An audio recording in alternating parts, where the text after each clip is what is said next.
Amanda was the least consistent batter on our team. She either hit moonshots or struck out, the latter being more often the case when the pressure was on. But I couldn't say any of that, not if I wanted to play at all the next game. He was in my face again. You think Selena would have pulled a stunt like that? No, because Selena listened to her coach. My eyes stung at the mention of my sister, whose gaze I could feel from the stands. Every time I messed up, he compared her to me. I rotated my jaw and looked at my cleats. Selena had led her team to the state championships as a senior 2 years ago, something I was determined to do my junior year. And I couldn't do that by risking wins with unreliable players. Why was I the only one who saw that? I was trying to win, I repeated, half through my teeth. Yeah, all by yourself. He thrust my discarded bat into my hands and went to join the rest of our pissed-off team as they lined up to congratulate the Highland Hawks on their win. After the less than sincere, at least on my part, congratulations were given, and I'd sat through our coach's spiel about how well we'd played, not well enough, or I wouldn't have had to try to save the game, and how we won and lost as a united team, I ducked out before anyone else could yell at me, and headed around to the bleachers. Hey, slugger. My scowl evaporated at the sound of Nick's voice, and became a smile when I turned to see the hulking Samoan guy who'd been one of my closest friends since junior high.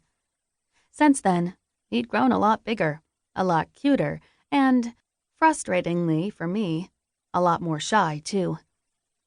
It had gotten so much worse since we got partnered together in biology that semester.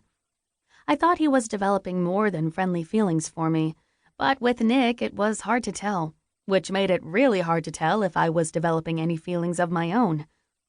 Still, he'd come to my game, so maybe he was trying to be bolder.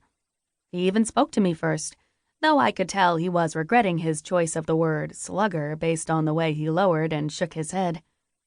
I should have just said Dana. Nah, slugger's a classic. So, the first game you got to see this year ended with me losing. Awesome. I thought you were great. Thanks, I said, not really meaning it. I didn't see you. I had to come late, so I only caught the last inning. Even better, I said. He smiled, ducking his head a little. It was only the first game, right? Said like a guy who doesn't play sports. I stopped walking when Nick slowed. Then I mentally shook myself in an attempt to beat back my venomous mood. Sorry. I'm the worst loser on the planet. I also wasn't looking forward to the car ride home with my endlessly disappointed dad and the shining sibling I'd never live up to. At least Selena would have to head back to her dorm eventually. Dad could berate me all night if he wanted. Nick recovered from my semi-insult and kicked his foot to dislodge a cricket that had landed on his shoe.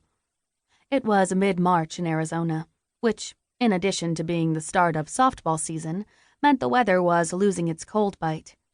That was all the invitation the crickets needed. They weren't at summer-level swarming yet, but the chirping was an ever-present sound outside, and it was already hard to avoid the little hopping bodies, try as Nick might.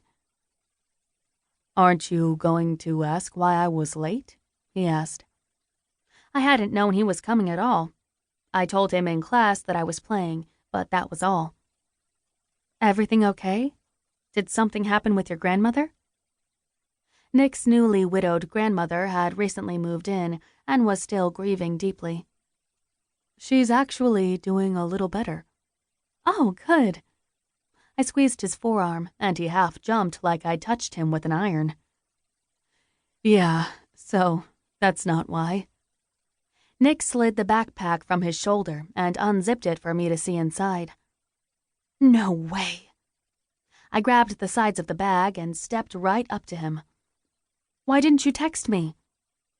I looked up when Nick didn't answer and found him staring at me. I thought it'd be worth it to see your face. He swallowed. And it was.